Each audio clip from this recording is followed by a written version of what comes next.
بسم اللہ الرحمن الرحیم۔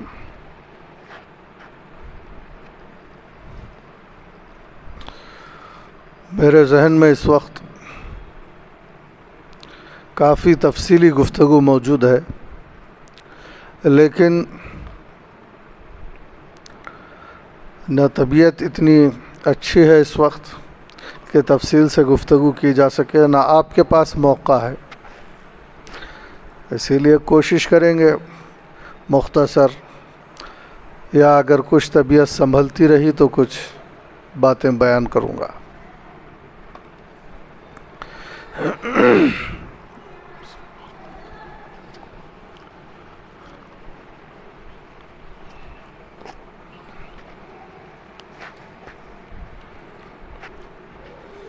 جیسا کہ بتایا گیا کہ یہ مجلس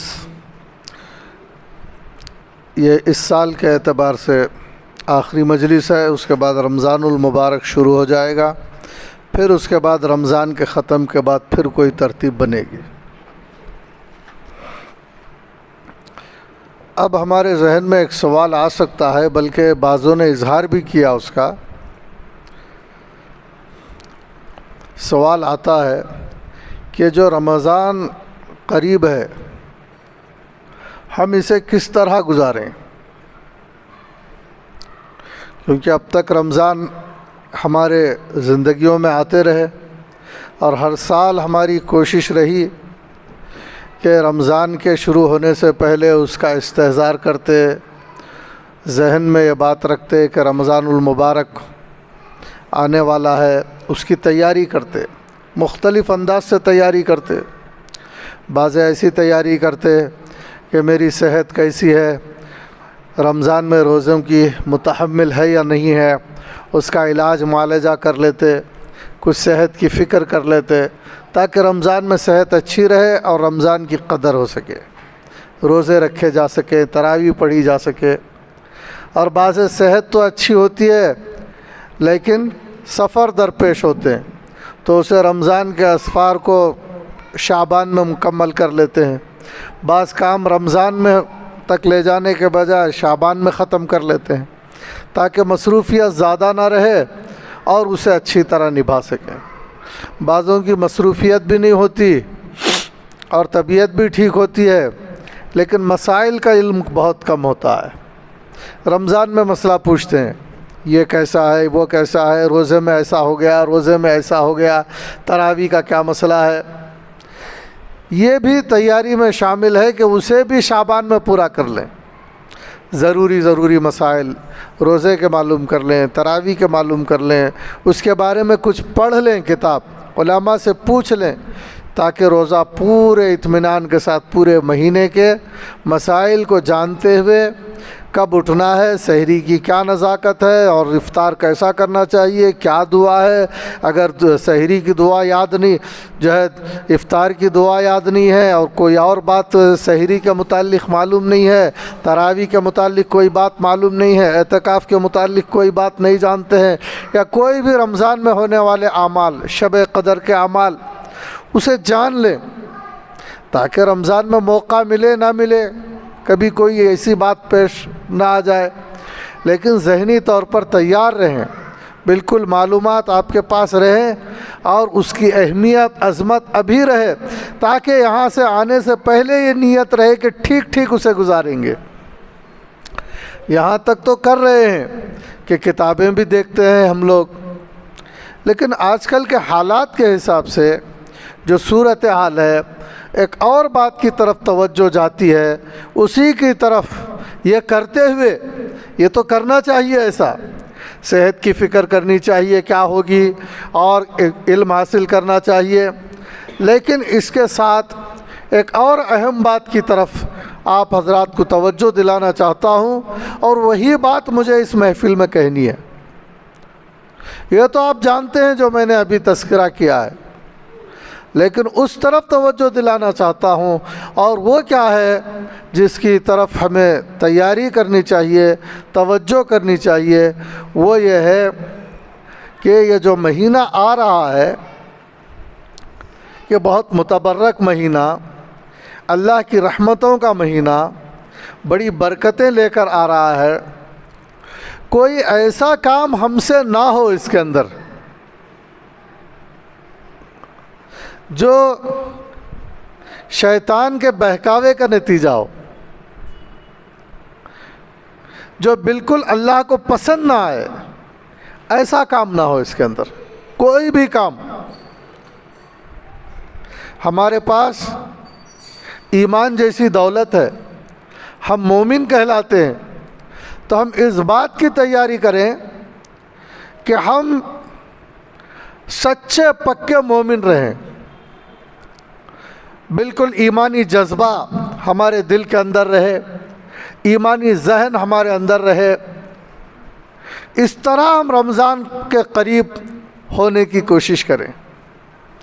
آج اس کی کمی ہے، آج ہمارے عقائد میں کمی ہے، آج ہمارے ایمانیات میں کمی ہے، اور ہم اعمال کی طرف جا رہے ہیں۔ اس سے پہلے ہمیں اس بات کی فکر ہونا چاہیے کہ اللہ تبارک و تعالیٰ پر جیسا ایمان لانا چاہیے ایسا ایمان نہیں لائے ہوئے، رسول اللہ صلی اللہ علیہ وسلم کی جس طرح تصدیق کرنا چاہیے ایسی نہیں کیے ہوئے ہیں۔ اللہ پر ایمان لانا ہے، رسول اللہ صلی اللہ علیہ وسلم پر ایمان لانا ہے، فرشتوں پر ایمان لانا ہے، قیامت کے دن پر ایمان لانا ہے، تقدیر پر ایمان لانا ہے، اللہ پر، اس کی صفات پر ایمان لانا ہے، مرنے کے بعد اٹھائے جانے پر ایمان لانا ہے۔ یہ باتیں ہم نہیں جانتے، کئی لوگ ہیں اس کو جانتے ہی نہیں، یہ باتیں ان کے لیے نہیں ہیں۔ تو وہ لوگ یہ کتابیں پہلے خریدیں اور اس کے بارے میں مختصر ہی صحیح معلومات کر لیں۔ 2 دن سے میں ایک جگہ ایمان کے متعلق گفتگو کر رہا ہوں،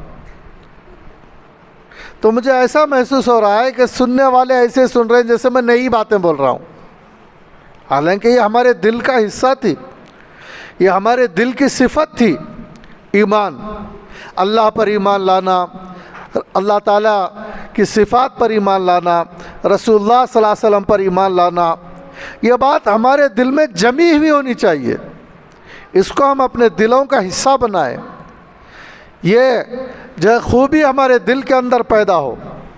سب سے پہلے دل، بعد میں زبان ہے، آنکھ کی محنت ہے، وہ بات کا قصہ ہے۔ اب ہم کیا کر رہے ہیں؟ میری زبان سے کیا نکلنا ہے، کیا نہیں نکلنا ہے، آنکھ سے کیا دیکھنا ہے، کیا نہیں دیکھنا ہے، بہت اچھی بات ہے، بہت اچھا جذبہ ہے۔ اس سے پہلے دل یہ کہے کہ اللہ کے سوا کوئی معبود نہیں، یہ بات دل میں ہونی چاہیے۔ لا الہ الا اللہ کا جو مضمون ہے کہ اللہ کے سوا کوئی معبود نہیں، یہ سچائی، یہ حقیقت جو ہم زبان سے کہتے ہیں لا الہ الا اللہ کے طور پر، یہ تو زبانی اقرار ہے، لیکن دل میں اس کی صداقت جمی ہوئی ہونی چاہیے کہ ہاں اللہ کے سوا کوئی معبود نہیں ہے، میری عبادت کا رشتہ اللہ کے سوا کسی سے قائم نہیں ہو سکتا، وہ میرے معبود ہیں، میں ان کا بندہ ہوں، یہ سچائی ہے۔ میری عبادت کا جو بھی رشتہ ہوگا وہ خواہ کسی طرح کی بھی عبادت کیوں نہ ہو، وہ زبانی عبادت ہو، وہ جسمانی عبادت ہو، وہ قلبی عبادت ہو، وہ روزے کی عبادت ہو، وہ منت کی عبادت ہو، وہ کسی طرح کی عبادت ہو، اس کا رشتہ اللہ سے قائم ہوگا، اللہ اس کا مستحق ہے اور اللہ تبارک و تعالیٰ اس کا سزاوار ہے۔ اور محمد الرسول اللہ صلی اللہ علیہ وسلم، محمد صلی اللہ علیہ وسلم اللہ کے رسول ہیں، یہ سچائی ہے، آپ ان کے رسول ہیں۔ جو کچھ بھی احکام ہم کو ملے ہیں آپ صلی اللہ علیہ وسلم کے واسطے سے ہم کو اللہ کے احکامات ملے ہیں۔ اللہ تبارک و تعالیٰ نے اپنی مرضی اور نامرضی کو اپنے نبی کو بتایا، اور نبی کریم صلی اللہ علیہ وسلم نے ان احکامات کو ٹھیک ٹھیک طور پر ہم تک پہنچایا ہے۔ وہ ہمارے پیغمبر ہیں اور ان کے ذریعے اللہ کی مرضیات ہم کو ٹھیک ٹھیک طور پر پہنچی۔ وہ ہمارے پہنچانے والے ہیں، وہ ہمارے پیغمبر ہیں اور ہم ان کے امتی ہیں۔ ہمارا یہ اٹوٹ رشتہ ہے، یہ جذبہ دل کے اندر ہونا چاہیے، اور ان کے واسطے سے ہم کو اللہ تعالیٰ کے وہ احکامات معلوم ہوئے جن کو ہم نبھائیں گے۔ وہ اعمال مختلف ہیں، وہ قلبی بھی ہیں، زبانی بھی ہیں اور جسمانی بھی ہیں، وہ سارے مالی بھی ہیں، مال کے اعتبار سے ہیں۔ ان کو ہم ٹھیک ٹھیک نبھائیں گے تو اللہ تعالیٰ کی رضا میسر ہو سکتی ہے، اللہ راضی ہو سکتے ہیں۔ اور اگر ہم ان کو نہیں نبھائیں گے ان باتوں کو تو پھر اللہ راضی نہیں ہوں گے ان کے ذریعے سے، اور ہم ویسے ہی ان کے بغیر وہ باتیں نہیں جان سکتے تھے۔ محمد صلی اللہ علیہ وسلم کے واسطے کے بغیر ہم وہ باتیں نہیں جان سکتے تھے کہ اللہ تبارک و تعالیٰ کیا چاہتے ہیں کیا نہیں چاہتے ہیں۔ یہ باتیں ہمارے دل کے اندر ہونا چاہیے کہ ہمارے حضرت محمد صلی اللہ علیہ وسلم میرے رسول ہیں، ان کے ذریعے مجھے یہ سب باتیں معلوم ہوئی ہیں۔ ہمارے ذہن میں یہ نقشہ ہونا چاہیے، اشہد ان لا الہ الا اللہ واشہد ان محمدا عبدہ ورسولہ۔ صرف زبان سے کہتے نہیں ہیں بلکہ شہادت دیتا ہوں میں۔ شہادت دیں، دل سے شہادت دیں۔ شہادت دینا کیا ہے؟ گواہی دینا، یعنی کسی واقعے کو بالکل ہاں بھائی میں اس واقعے کے وقت تھا موجود، گواہی دیتے ہیں بھائی انہوں نے ایسا کہا ہے، مسجد کے پاس ایسا کہا ہے، تو کوئی بولتا ہے کہ ہاں ایسا کہا ہے میں گواہی دیتا ہوں، یا کہتا ہے کہ نہیں ایسا نہیں کہا کیونکہ میں موجود تھا وہاں پر۔ یہ جھوٹ ہے، الزام ہے ان کے اوپر، میں موجود تھا، انہوں نے ایسا نہیں کہا۔ وہ گواہی دیتا ہے۔ جب دیکھتے ہیں وہ آدمی بالکل ٹھیک ٹھاک ہے، وہ جھوٹا نہیں ہے، وہ دماغ کے اعتبار سے بھی کبھی فیل نہیں ہے، اچھا دماغ ہے، شریف ہے، ذہین ہے، سچا ہے، بہتر ہے، اور اس کی بات کو بلا کھٹک تسلیم کی جا سکتی ہے، تو بولتے ہیں کہ نہیں بھائی تم غلط بول رہے، دیکھو یہ کہہ رہے ہیں وہاں موجود تھے، یہ تو جھوٹ نہیں بولتے، سب جانتے ہیں، یہ تو کیسے ہیں؟ بولتے ہیں گواہی ثابت ہو جاتی ہے، اس کی تائید میں وہ شخص کھڑا ہو جاتا ہے، نہیں انہوں نے ایسا نہیں کہا، میں موجود تھا، میں گواہی دیتا ہوں، میں ان کے ساتھ کھڑا ہوں اس معاملے میں۔ تو اسی طرح اللہ کے نبی صلی اللہ علیہ وسلم یہ آواز لے کر اٹھے کہ اللہ تعالیٰ ایک ہے، اس کے سوا کوئی معبود نہیں، اور اپنے آپ کو کہا کہ میں اس کا پیغمبر ہوں، میں اس کا رسول ہوں۔ تو ہم کو کہنا چاہیے ہاں ہاں اللہ ایک ہے، اور اللہ کے نبی صلی اللہ علیہ وسلم نے جو کچھ پیغام دیا ہے وہ سچا ہے، ہم بھی یہی کہتے ہیں، ہم بھی اس کی ہر اعتبار سے تائید کرتے ہیں، تصدیق کرتے ہیں۔ وہی ہے معبود حقیقی جس کے بارے میں اللہ کے نبی صلی اللہ علیہ وسلم بیان کر رہے ہیں، جس نے زمین و آسمانوں کو بنایا ہے، جس نے آپ پر قرآن کریم کو نازل فرمایا ہے، وہی ہے۔ ہم کہتے ہیں کیوں اللہ کے نبی صلی اللہ علیہ وسلم کیسے تھے، آپ کی صفات کیسی تھی، آپ کی صداقت کیسی تھی، آپ کی امانت کیسی تھی، آپ کی فراست کیسی تھی، آپ کی بات کو نہیں جھٹلایا جا سکتا، آپ کی بات نہ زبان سے جھٹلائی جا سکتی ہے، نہ ایسی بات آپ کے بارے میں دل میں آ سکتی ہے، دماغ میں خیال آ سکتا ہے۔ یہ رشتہ ہے ہمارا، اس رشتے کو تازہ کرو، اس کی یاد دہانی کیجئے کہ میں اللہ کا بندہ ہوں، میں اللہ کا بندہ ہوں، اللہ میرا معبود ہے، اور محمد صلی اللہ علیہ وسلم کا میں امتی ہوں، اور حضرت محمد صلی اللہ علیہ وسلم میرے نبی ہیں، میرے پیغمبر ہیں، یہ دل میں یہ بات تازہ کریں اور کہیں کہ میں اس سلسلے میں کھڑا ہوتا ہوں اور تصدیق کرتا ہوں، شہادت دیتا ہوں، گواہی دیتا ہوں، مجھے کسی قسم کا ڈاؤٹ نہیں ہے، مجھے کسی قسم کا شبہ نہیں ہے اللہ کے ایک ہونے میں، آپ کے رسول ہونے میں، قرآن اللہ کا کلام ہونے میں۔ پھر ملائکہ کی اطلاع حضور صلی اللہ علیہ وسلم نے دی، اس کے بارے میں، قیامت کے بارے میں حضور صلی اللہ علیہ وسلم نے اطلاع دی کہ قیامت کا میدان ہوگا، اس میں مجھے شبہ نہیں، اور مرنے کے بعد اٹھائے جانے کے بارے میں حضور صلی اللہ علیہ وسلم نے اطلاع دی، اس میں مجھے شبہ نہیں، فرشتوں کے بارے میں، کتابوں کے بارے میں، جس پر جس انداز سے ایمان لانا ہے، بعض چیزوں کو تفصیل سے ایمان لانا ہے، بعضوں پر اختصار ہے۔ آپ کتابوں میں دیکھیں کس چیز پر کیسے ایمان لانا ہے، اس کا مطالعہ کریں، اس کو دیکھیں۔ جب آپ رمضان دیکھیں تو آپ کے دل میں، آپ کے سینے میں ایمانی دل ہو، مومن کا دل ہو، اس دل کے ساتھ آپ مسجد کی طرف بڑھیں، اس دل کے ساتھ، کیونکہ اللہ تو کیا ہے، ان اللہ لا ينظر الى صورکم واموالکم، اللہ نہیں دیکھ رہا ہے کہ ہمارے چہرے کتنے خوبصورت ہیں، لوگ تو دیکھتے ہیں، ہمارا چہرہ دیکھتے ہیں، اللہ نہیں دیکھ رہا ہے کہ ہمارے پاس کتنا مال ہے، لوگ تو دیکھتے ہیں کہ ہمارے پاس کتنا مال ہے، دیکھتے ہیں، اور زیادہ ہے تو متاثر ہوتے ہیں، اور صورت بہت بہترین ہے تو متاثر ہوتے ہیں کہ کیا شکل ہے، کیا حسن ہے۔ لیکن اللہ تعالیٰ نہ کسی مرد کے حسین شکل کو دیکھ رہا ہے، نہ کسی حسین عورت کی شکل کو، بلکہ اللہ تعالیٰ مردوں، عورتوں، بچے، بوڑھوں کے دل کو دیکھتا ہے کہ دل کیا ہے، دل میں کیسی تصدیق پائی جاتی ہے، دل میں کیسی جو ہے شہادت پائی جا رہی ہے، دل کا کیا عالم ہے، دل میں یہ بات بیٹھی ہوئی ہو، دل میں اس بات کو پیوست کرو اللہ کے معبود ہونے کی کہ یہ میرے معبود ہیں، اور واشہد ان محمدا عبدہ ورسولہ، اور حضرت محمد صلی اللہ علیہ وسلم اللہ کے بندے اور اس کے رسول ہیں، وہ بھی اللہ کے بندے ہیں، وہ بھی اللہ کی بندگی بجا لاتے ہیں۔ حضرت محمد صلی اللہ علیہ وسلم خدا نہیں ہے، ان کے ساتھ بھی میں کوئی ایسا کام کرنے تیار نہیں ہوں جو خدا کے ساتھ خاص ہو، وہ تو میرے رسول ہیں۔ سجدہ رسول کو بھی نہیں کیا جا سکتا، ایسے کلمات جو اللہ کے لیے خاص ہوں پیغمبر کے لیے بھی استعمال نہیں کیے جا سکتے۔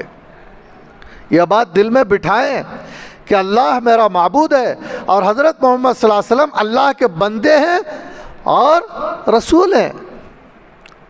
آپ مقام رسالت پر فائز ہیں، آپ ہمارے رسول ہیں، آپ ہمارے پیغمبر ہیں، آپ پر اللہ نے کتاب نازل فرمائی، وہ کتاب اللہ ہے، وہ کلام اللہ ہے۔ اللہ کے کلام کو اللہ کے کلام سمجھیں۔ جب ہم تراویح میں آئے تو یہ سمجھیں کہ اب حافظ صاحب اللہ کا کلام سنا رہے ہیں، جو اللہ کا کلام ہے، یہ بات ہمارے دلوں کے اندر ہو، یہ ہم اپنے آپ کو، اپنے دل کو بنائیں فرشتوں کے متعلق اور کتابوں کے متعلق جو بھی ایمانیات کے شعبے ہیں۔ آج یہ شعبہ ہمارے دل میں کمزور ہے، یہ باتیں ہمارے دل میں جمی ہوئی نہیں ہے، جس کی وجہ سے آج ہماری ظاہری صورت ایک مومنانہ صورت نہیں ہے۔ اگر اندر سے دل بنا ہوا ہوتا تو پھر زبان بنی ہوئی ہوتی، بہت جلد بن جاتی زبان، اور بہت جلد نگاہ بن جاتی۔ آج لوگ بولتے ہیں نگاہ بچانا مشکل ہے،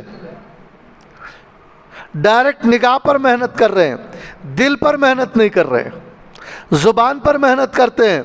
بولے میں 3 دن تک زبان پر بارہ کنٹرول رکھا، چوتھے دن زبان بہک گئی، 6 دن تک آنکھوں پر کنٹرول رکھا، 6ویں دن بہک گئی۔ اندر دل بنا ہوا نہیں ہے، بہکتی ہے۔ اگر دل میں یہ بات بیٹھ جائے، یہ میرے والد ہیں، یہ میرے ساتھ ہمدردی کیے ہیں، یہ میرے میری ہر ضرورت کو پوری کیے ہیں، دل میں یہ بات بیٹھ جائے کہ یہ والد ہیں، یہ اکرام کے لائق ہیں، یہ عظمت والے ہیں، یہ میرے بڑے ہیں، یہ میرے محسن ہیں، ان کے سامنے بکواس کرے گا بیٹا؟ چاہے غصہ ہو چاہے نرمی ہو، بکواس کرے گا؟ نہیں کرے گا۔ باپ کی عظمت سے دل خالی ہوگا تو جیسا بھی اکڑنا ہے اکڑے گا۔ اگر ماں کے بارے میں سوچے کہ یہ ماں میرے اوپر کیسی مہربان ہے، یہ میری ماں کتنی نیک ہے، یہ میری ماں کتنی صفات والی ہے، تو ماں کے سامنے اکڑے گا، باادب ہو جائے گا، کبھی زبان نہیں کھلے گی۔ استاذ کے بارے میں دل میں یہ بات بیٹھ جائے کیا علوم ہے استاذ کے، کیا وقار ہے استاذ کا، کیا انداز ہے سمجھانے کا، کیسے استاذ ہیں، میری قسمت ہے کہ ایسے استاذ مجھے ملے ہیں، ایسے استاذ تو قسمت ہی سے ملتے ہیں۔ اب ان کے سامنے بیعت بھی کرے گا،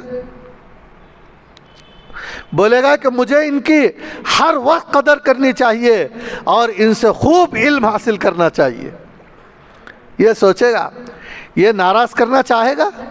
اگر دل میں بیٹھ جائے استاذ کی بلندی تو استاذ کی عزت تو کرنا تو دور کی بات ہے، استاذ کے چپل کی بھی عزت کرے گا۔ استاذ جو جوتے چھوڑ کر جائیں گے نا اس کو بھی ٹھیک کرے گا، کہے گا کہ یہ بھی استاذ کے جوتے ہیں، قدر پیدا ہو جائے گی۔ لیکن پہلے دل میں ان کے علم کا قائل ہوتا ہے اور ان کی صلاحیت کا قائل ہوتا ہے۔ اسی طرح آدمی اللہ تعالیٰ کی قدرت کا قائل ہو، اللہ کی صفات کا قائل ہو، اللہ کی کیسے کیسے کمالات کا قائل ہو، اللہ دیکھتا ہے، اللہ سنتا ہے، اگر معلوم ہو کہ اللہ تعالیٰ مجھے دیکھ رہا ہے۔ استاذ دیکھ رہے ہیں تو کلاس میں طلبہ غلطی کریں گے؟ ٹھیک بیٹھے رہیں گے۔ اگر دل میں یہ بات پیدا ہو جائے کہ میرا پروردگار مجھے دیکھ رہا ہے تو آدمی کی زبان بہکے گی اور آنکھ بہکیں گے، کان بہکیں گے۔ اگر یہ یاد رہے کہ میں کس کا بیٹا ہوں، اگر باپ بہت عالیشان ہو تو باپ کی آدمی لاج رکھتا ہے، اگر بہت عالیشان استاذ ہو تو ان کی لاج رکھتا ہے، جہالت نہیں کرتا۔ ارے لوگ کہیں گے اتنے بڑے استاذ کا لڑکا، اتنے بڑے استاذ کے شاگرد، ایسی علمی غلطی، بڑے استاذ کا شاگرد ہے تو لاج رکھتا ہے۔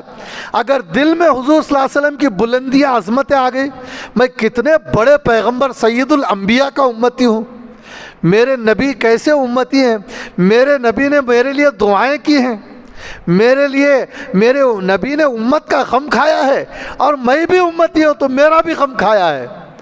امت کے لیے نبی نے دعائیں کی ہے تو میرے لیے بھی دعائیں کی ہیں، میں بھی نبی کا ہوں۔ تو آدمی نبی کریم صلی اللہ علیہ وسلم کے بتائے ہوئے اور ان کی تمناؤں کے خلاف کرے گا؟ ہمارے دل نبی کے عظمت سے خالی ہے، اسی لیے ہمارا چہرہ نبی کی سنت سے خالی ہے۔ ہم نے نبی کو جیسا ماننا نہیں مانا ہے، اب نبی کے ارشادات کو کیا مانیں گے؟ پہلے استاذ کے دل میں عظمت آتی ہے، پھر استاذ کی بات کو سنا جاتا ہے، باپ کی عظمت دل میں آتی ہے تو باپ کی فرمانبرداری کی جاتی ہے، دل میں نبی کریم صلی اللہ علیہ وسلم کی عظمت آتی ہے تو نبی کے طریقے پر چلا جاتا ہے، نبی کی پیروی کی جاتی ہے۔ پہلے دل کی حالت ہم دیکھیں، ہمارے دل میں نبی کی جو عظمت ہونا چاہیے وہ ہے یا نہیں ہے، تو اس کو پہلے موجود کرنے کی کوشش کریں، اسے موجود کریں، دل کو بنائیں۔ آج ہم زبان سے کہتے ہیں محمد رسول اللہ، یہ زبان سے ایک اقرار ہے، زبان کے کلمات ہیں، یہ زبانی معلومات ہے، دل کی حالت نہیں ہے، یہ دل کی صفت نہیں ہے، یہ ایک ایمان والے کی یہ حالت نہیں ہے۔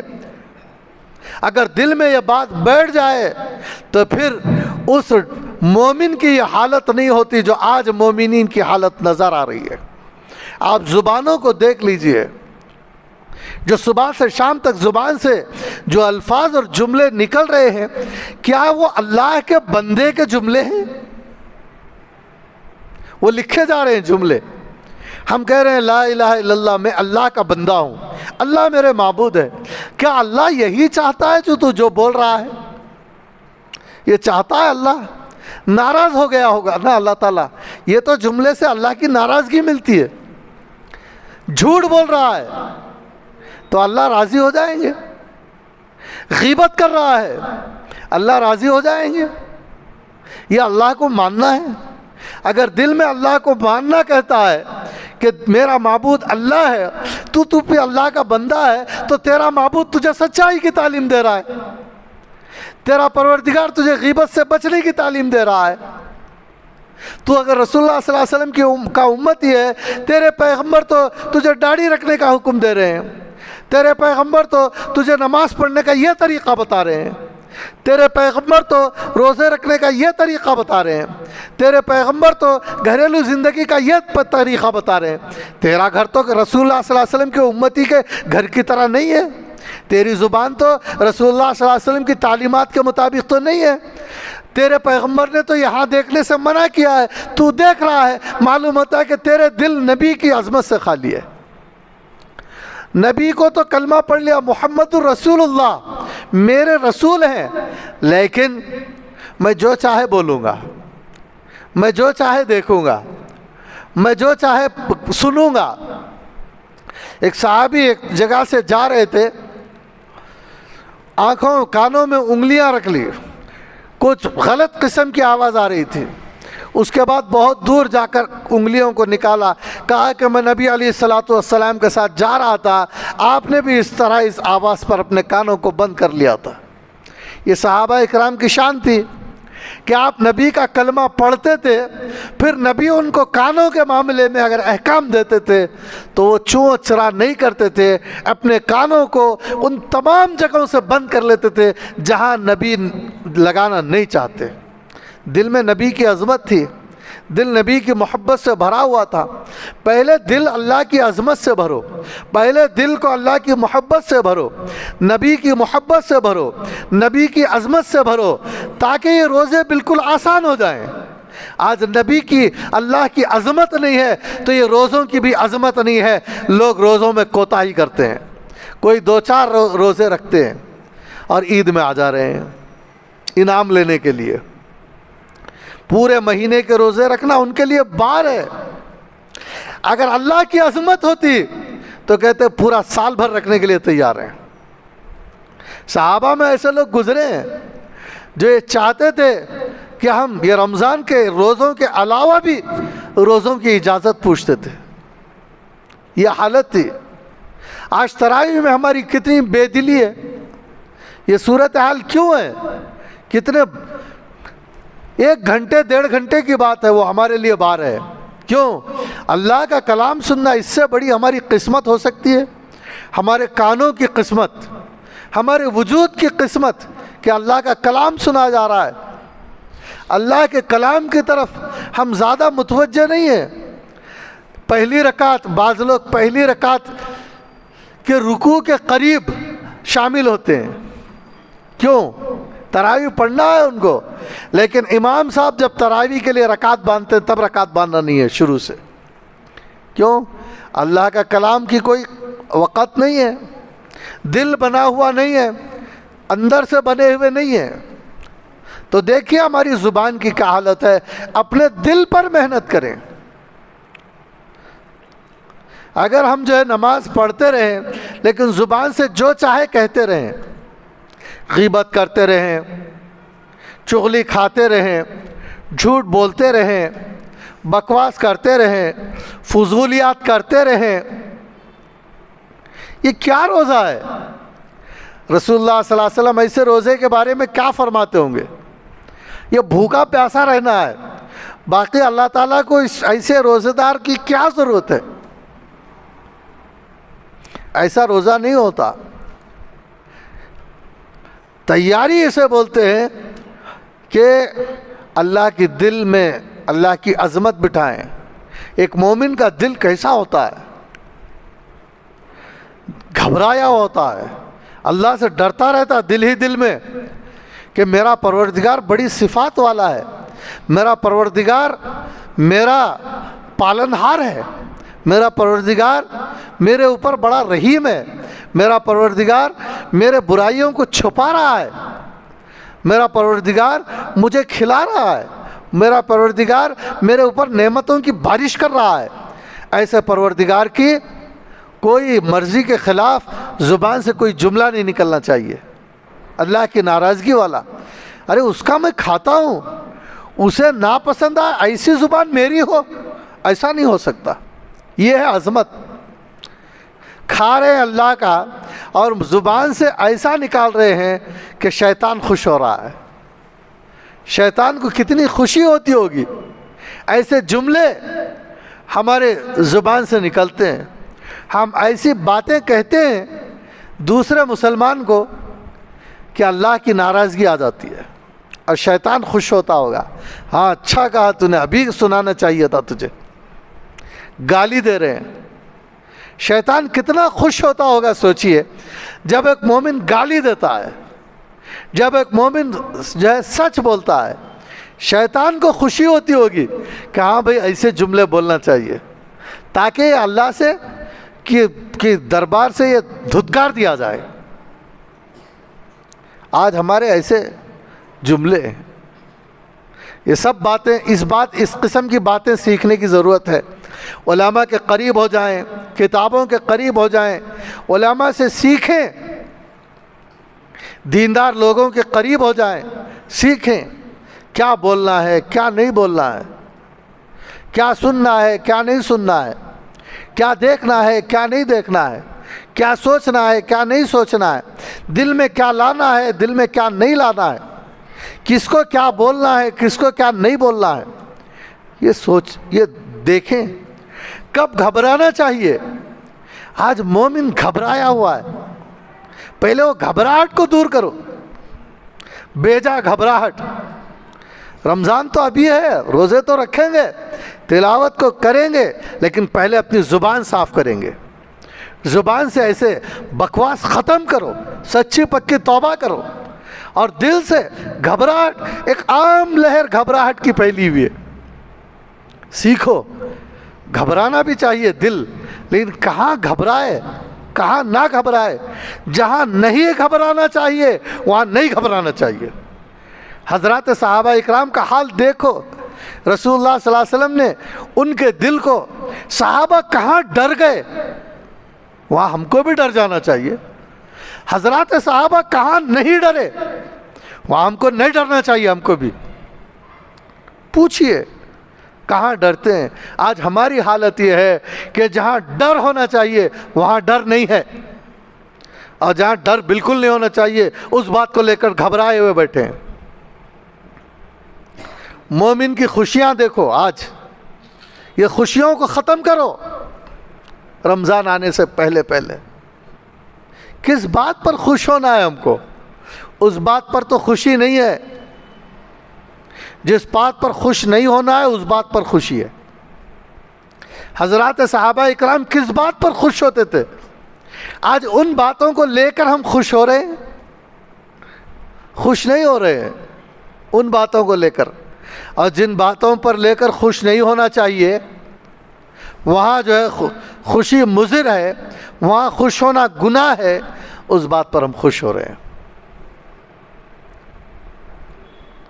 نیکی کر کے خوش ہونا چاہیے، شکر بجا لانا چاہیے۔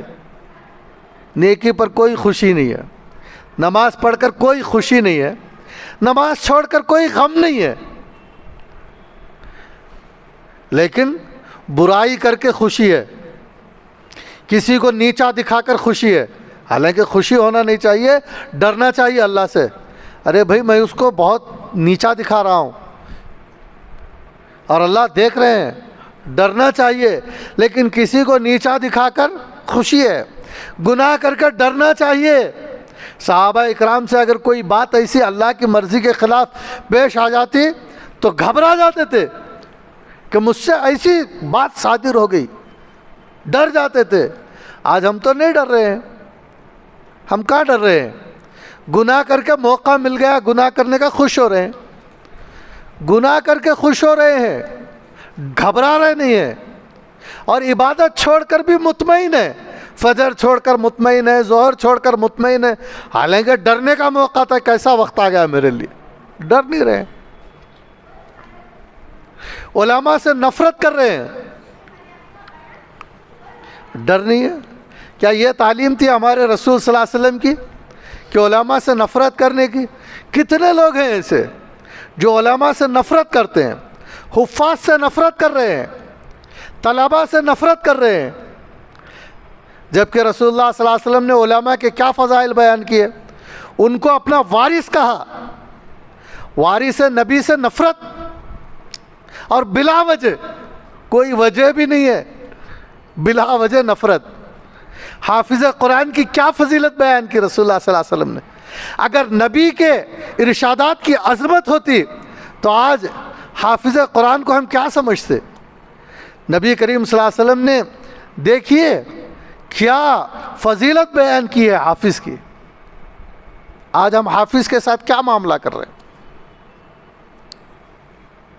اگر حافظ قرآن کی عظمت ہوتی تو اس کی طرف پیر نہ کرتے، حافظ قرآن کی عظمت ہوتی تو اس سے اونچا نہیں بولتے۔ حافظ قرآن کی آج عظمت ہے، کوئی حافظ ہو کر آ جائے تو ہمیں خوشی ہے۔ حافظ بن کر آ گیا، تعلیم حاصل کر کے آ گیا، دین کی تعلیم، وہی اگر دنیاوی تعلیم اگر حاصل کر کے آ جائے تو بڑی خوشی۔ لیکن حافظ قرآن دنیا، ہمارے پاس بڑے بڑے عصری تعلیم یافتہ رہے ہیں تو یہ ہمارا محلہ بہت اونچے درجے کا، اگر ہمارے محلے میں علماء رہیں، حفاظ رہیں، کوئی خوشی نہیں اس کی۔ ہمارے دل میں اگر رسول اللہ صلی اللہ علیہ وسلم کے ان ارشادات کی قدر ہوتی جو حافظ قرآن کے بارے میں کہیں تو حافظ قرآن کی خوشنودی حاصل کرنے کی فکر کرتے، کوئی ایسا جملہ بولتے جس سے حافظ کا دل باغ باغ ہو جاتا ہے اور ہم اس کو ذخیرہ آخرت سمجھتے۔ حافظ قرآن کی نزدیکی حاصل کرنے کی کوشش کرتے، حافظ قرآن کا قرب حاصل کرنے کی کوشش کرتے، حافظ قرآن سے زبان سے اور دل سے محبت کرتے، اور حافظ قرآن کی تکلیف کو اپنے سے بڑی تکلیف سمجھتے، اور حافظ قرآن کی خوشی کو اپنی خوشی سے بڑھ کر خوشی سمجھتے کہ حافظ آپ خوش ہیں اگرچہ کہ ہم خوش نہ ہوں۔ آج کہاں ہے طلباء کی وہ عظمت؟ کہاں ہے طلباء کے بارے میں کیسے فضائل رسول اللہ صلی اللہ علیہ وسلم نے فرمایا ہے؟ ہم کبھی سوچتے ہیں یہ طلباء کا کیا مقام ہے، طلباء کا کیا درجہ ہے؟ ارے جن کے لیے فرشتے پر بچھا رہے ہیں، سمندر کی مچھلیاں جن کے لیے دعائیں کر رہی ہیں، ان طلباء کے ساتھ ہمارا کیا معاملہ ہے؟ نہ ان کو دیکھ کر ہمیں خوشی ہو رہی ہے، وہ ہمارے لیے درد سر ہیں، وہ ہمارے لیے پریشانی کا باعث ہیں۔ یہ ہمارے دل کی حالت ہے۔ ہمیں طلباء ہمارے دل کو اچھے نہیں لگتے، علماء ہمارے دل کو اچھے نہیں لگتے۔ آپ یہ بتائیے یہ مومن کا دل ہو سکتا ہے؟ یہ اس آدمی کا دل ہو سکتا ہے جو اللہ کو اپنا معبود سمجھتا ہے، رسول اللہ صلی اللہ علیہ وسلم کو جو اپنا رسول سمجھتا ہے؟ تو پھر وہ علماء کے قریب ہوگا، وہ حفاظ کے قریب ہوگا، وہ طلباء کے پاس اپنا مطلب اس کا نکلے گا، کیونکہ علماء تو بہت قریبی لوگ ہیں رسول کے، حفاظ تو بہت قریبی لوگ ہیں رسول صلی اللہ علیہ وسلم کے، اور وہ طلباء جو ہم کو معمولی لگ رہے ہیں، قرآن صبح سے شام تک قرآن پڑھ رہے ہیں، قرآن پڑھ رہے ہیں، قرآن پڑھ رہے ہیں، وہ کیا ہے اللہ کی نبی، اللہ کی نگاہ میں؟ وہ کیا ہے ہمارے پیغمبر حضرت محمد صلی اللہ علیہ وسلم جس کی ہم محبت کا دعویٰ کرتے ہیں؟ بعض امتی تو ایسے ہیں رسول اللہ صلی اللہ علیہ وسلم کا نام ان کے سامنے لیا جاتا ہے تو ان کی آنکھوں سے آنسو ٹپ ٹپ نکلتے ہیں، دل عظمت سے، رسول کی عظمت سے بھرا ہے، لیکن طلباء کی عظمت نہیں ہے ان کے دل میں۔ رسول اللہ صلی اللہ علیہ وسلم کی عظمت ہے، یہ کیسی رسول کی عظمت ہے کہ رسول کی عظمت ہے اور طلباء کی عظمت نہیں؟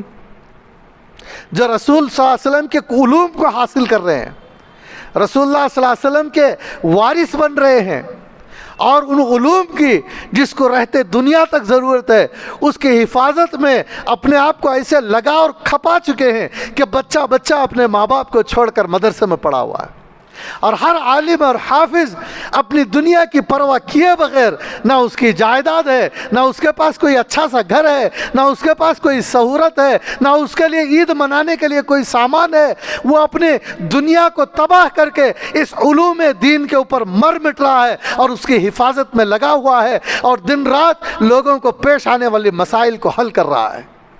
کبھی تو ان کی امامت کر رہا ہے، کبھی تو ان کی خطابت کر رہا ہے، کبھی تو ان کو حلال سے کی طرف آمدہ کر رہا ہے، کبھی تو ان کو حلال میں لگا رہا ہے، کبھی تو ان کو سنت کی طرف بلا رہا ہے، کبھی بدعت سے بچا رہا ہے، کبھی شرک سے بچا رہا ہے، کبھی توحید کی طرف بلا رہا ہے، کبھی بے دینی سے ہٹا رہا ہے، کبھی دین کی طرف آ رہا ہے۔ وہ ہمارے لیے قابل نفرت ہے، ہمارے دل کا جائزہ لے کر دیکھیں تو اگر ایسی ہمارے دلوں کی حالت ہے تو رمضان جیسا مبارک مہینہ ہم کو آ گیا تو کیا آیا؟ کعبۃ اللہ کے سامنے اگر ہم بیٹھے تو کیا بیٹھے؟ ہم روزہ اطہر صلی اللہ علیہ وسلم کے سامنے گئے تو کیا گئے؟ یہ ہمارے دلوں کا حال ہے۔ پہلے دل پر محنت کیجئے، دل کو بدلیے، پھر اس کے بعد انشاءاللہ وہ تو اعمال کی قبیل سے ہے۔ یہ دل کے اعمال الگ ہیں اور اس کا اجر بہت زیادہ ہے۔ قلبی جو اعمال ہیں، علماء سے محبت، یہ اتنا بڑا عمل ہے کہ قیامت کے دن پتہ چل جائے گا کتنی نبی کی عظمت سے دل بھرا ہوا ہو۔ یہ دل کا عمل ہے لیکن بہت بڑا عمل ہے۔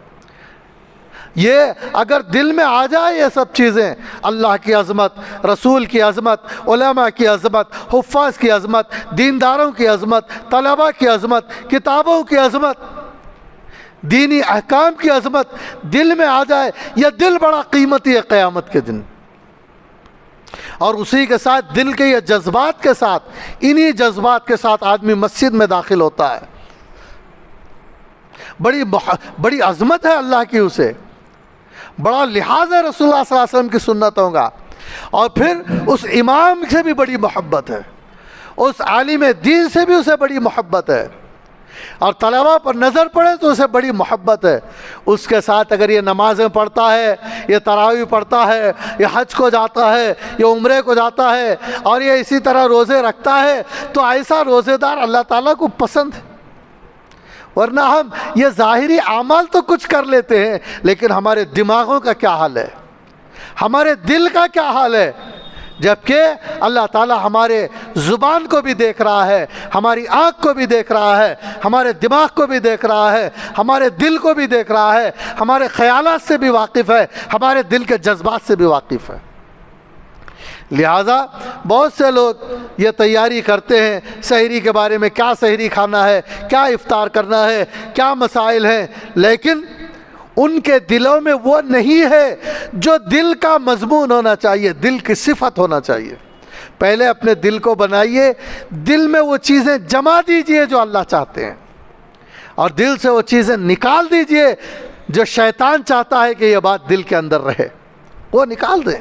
حسد کو نکال دیں، سختی کو نکال دیں، دشمنیوں کو نکال دیں، پڑوسیوں کے ایذا رسانی کا جذبہ نکال دیں۔ دل کو حقیقت میں دل بنائے جو دل کے ایک اللہ کے بندے کا ہونا چاہیے، جو دل کے رسول اللہ صلی اللہ علیہ وسلم کے امتی کا ہونا چاہیے۔ حضرات صحابہ اکرام کے دل کیا تھے؟ جب قرآن ان کے سامنے پڑھا جاتا تھا تو ان کے دل کی کیا حالت ہوتی تھی؟ دیکھیے، جب نماز پڑھتے تھے تو ان کے دل کا کیا عالم تھا؟ رسول اللہ صلی اللہ علیہ وسلم کے سامنے حاضر ہوتے تھے تو ان کے دل کا کیا عالم تھا؟ آج ہمارے دل کا کوئی عالم ہے؟ قرآن سن کر کوئی عالم ہے؟ نماز پڑھ کر کوئی کیفیت ہے؟ مسجد میں کوئی حالت ہے؟ نماز چھوڑیں تو بھی کوئی غم نہیں، پڑھیں تو بھی کوئی خوشی نہیں، قرآن سن کر بھی کوئی حالت نہیں، قرآن نہ سنے تو بھی کوئی حالت نہیں۔ بہرحال میں یہ بات آپ حضرات سے بڑی درد مندی، دل سوزی کے ساتھ جو ہے کہنا چاہتا تھا، کیونکہ یہ چیزوں سے پردہ نہیں اٹھایا جاتا ہے۔ بعض دفعہ علماء بھی تکلف میں اپنی عظمت نہیں بیان کرتے، حفاظ بھی اپنے منہ سے اپنی عظمت کیسے بیان کریں گے؟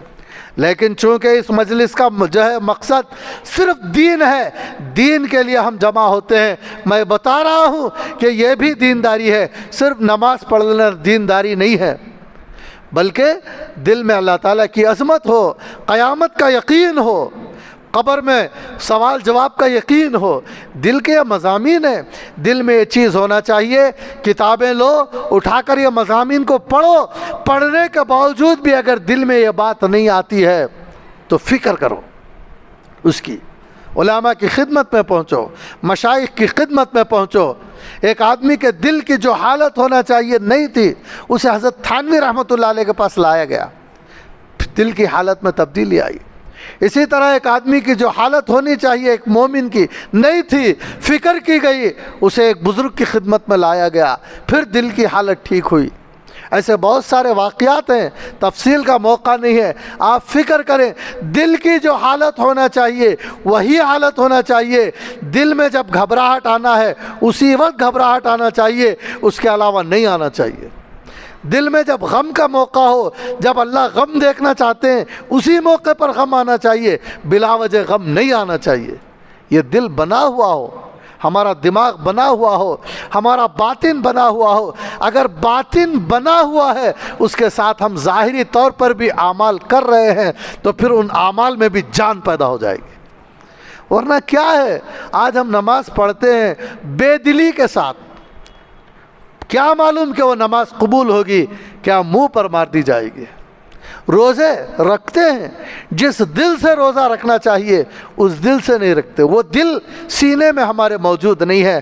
وہ مومنانہ دل, وہ یقین والا دل, وہ عظمت والا دل, وہ بات ہمارے دلوں کے اندر پیدا فرمائے. جب ہم اندر سے دل بن جائے گا پھر یہ شکایت نہیں ہوگی کہ میری زبان بہکتی ہے, میری بد نظری ہوتی ہے. دل میں اللہ کی عظمت آئے گی, احکامات کی عظمت آئے گی. لہٰذا وہ کلمات چھوڑ دیں جو شیطانی کلمات ہیں, وہ جذبات اپنے دل کے اندر سے نکال دیں جو شیطانی جذبات ہوتے ہیں, بلکہ وہ کلمات سیکھ لیں علماء سے جو ایک مومن کی زبان کا حصہ ہے. وہ افعال سیکھ لیں جو مومن کی آنکھوں کا حصہ ہے. وہ افعال سیکھ لیں جو مومن کے کانوں کا حصہ ہے. وہ قلبی اعمال سیکھ لیں جو مومن کے وہ اعمال کو دل سے انجام دیتا ہے. بعض اعمال جسم کے ہیں, بعض اعمال دل کے ہیں. دل کے اعمال دل سے کرنا چاہیے, جیسے ہمدردی دل سے ہوتی ہے, رحم دل سے ہوتا ہے, تواضع دل سے ہوتی ہے, جو اخلاص دل سے ہوتا ہے. یہ دل کے اعمال ہے. اور تکبر یہ دل کا برا عمل ہے, تکبر نکالنا چاہیے. عجب یہ دل کا عمل جو فعل ہے. حسد دل سے کیا جاتا ہے, یہ نہیں چاہیے دل کے اندر. جو چیز دل سے جو ہے نہیں کرنا ہے وہ نہ کریں, اسے نکال پھینکیں. کبھی تکبر کو قریب آنے نہ دیں, حسد کو دل میں آنے نہ جائیں, ریاکاری کو دل میں جگہ پکڑنے نہ دیں. دل کو بھی بنائیں اور جسمانی اعمال کے بھی پابند ہو, کیونکہ اب ہمارے نزدیک بہت ہی معظم مہینہ آ رہا ہے. اسے ہم غنیمت جانتے ہوئے ہر طرح اس کی قدر کرنی چاہیے. اگر جو ہے اللہ تعالیٰ ہمارے دل کو دیکھے تو مومنانہ دل رہے, ہماری زبان کو دیکھے تو مومنانہ زبان رہے, اور ہمارے ہاتھ کو دیکھے تو مومن کا ہاتھ رہے, ہمارے پیر کو دیکھے تو مومنانہ پیر رہے, ہمارے دماغ کو دیکھے تو مومنانہ خیالات ہمارے دل میں رہیں. ایسا ہم رمضان کو پانے کی کوشش کریں. اس طرح ہم جو ہے ابھی سے تیاری کریں. جو چیز نہیں ہونی چاہیے ہمارے اندر وہ رمضان میں تو ہرگز نہیں ہونی چاہیے. جو اب رہنا بھی ٹھیک نہیں ہے.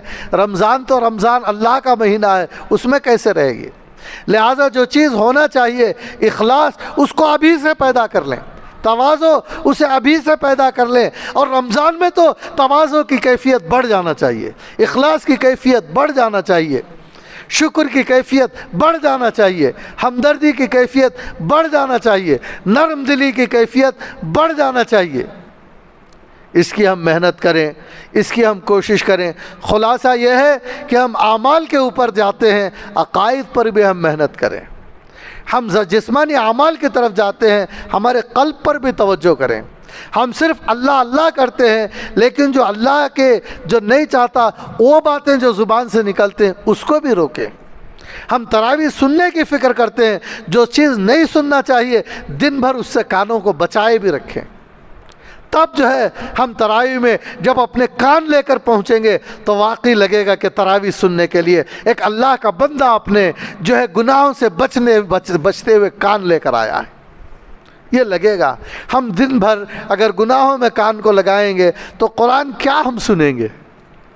لیکن اس کا مطلب یہ نہیں کہ جو کان کو نہ بچائے تراویح نہ سنے، تراویح تو بہرحال سنے، تراویح میں بہرحال شریک ہو، لیکن کہہ رہا ہوں تیاری ایسی ہوتی ہے، رمضان کی تیاری ایسی ہوتی ہے کہ کوشش کریں کہ وہ کان جو میں قرآن کریم سنانے کے لیے لے جا رہا ہوں وہ کوئی شیطانی کلمات کے لیے استعمال نہ ہو۔ اللہ تعالیٰ سے دعا کرتا ہوں کہ اللہ تبارک و تعالیٰ ہمیں سچا پکا مومن بنائے اور ہمارے دل ایسے دل ہوں جیسے کہ اللہ تعالیٰ کو مطلوب ہے، ایسے دل ہمیں جو ہمارے ہوں۔ اس کے لیے جو اسباب اختیار کیے جاتے ہیں، جس طرح کی محنت کر کے ایسا دل بنایا جاتا ہے، اللہ تعالیٰ اس کی محنت کرنے کی ہمیں ہمت عطا فرمائے اور توفیق عطا فرمائے، اور ظاہری اعمال کو بھی ہم ظاہری طور پر ٹھیک کرنے کی کوشش کریں۔ رمضان آ رہا ہے، قرآن کریم کی تجوید کو ٹھیک کریں، نمازوں کو بھی اپنے ٹھیک کریں، خشوع خضوع کی دیکھ لیں کیا صورتحال ہے اور سنتوں کے مطابق نماز ہے نہیں ہے، اور اپنے چہروں کا کیا حال ہے، داڑھی ہے نہیں ہے، اگر ہے تو سنت کے مطابق ہے یا نہیں ہے، وہ سب چیک کر لیں، دیکھ لیں، غور کر لیں، تاکہ اللہ کا مہینہ اور جو برکتوں کا مہینہ آ رہا تو ہم باطنی اعتبار سے، ظاہری اعتبار سے، دل و دماغ کے اعتبار سے، چہرے کے اعتبار سے، آنکھوں کانوں کے اعتبار سے بھی ہم ایک مسلمان اور ایک مومن، اللہ سے ڈرنے والے، قیامت کا استحضار رکھنے والے، رمضان کے حقیقی معنوں میں قدردان اور اللہ سے انعام لینے والے، اللہ سے انعام پانے والے بندے بنے۔ اللہ تعالیٰ سے دعا کرتا ہوں کہ ہم سب کو توفیق عطا فرمائے۔ وآخر دعوانا ان الحمد للہ رب العالمین۔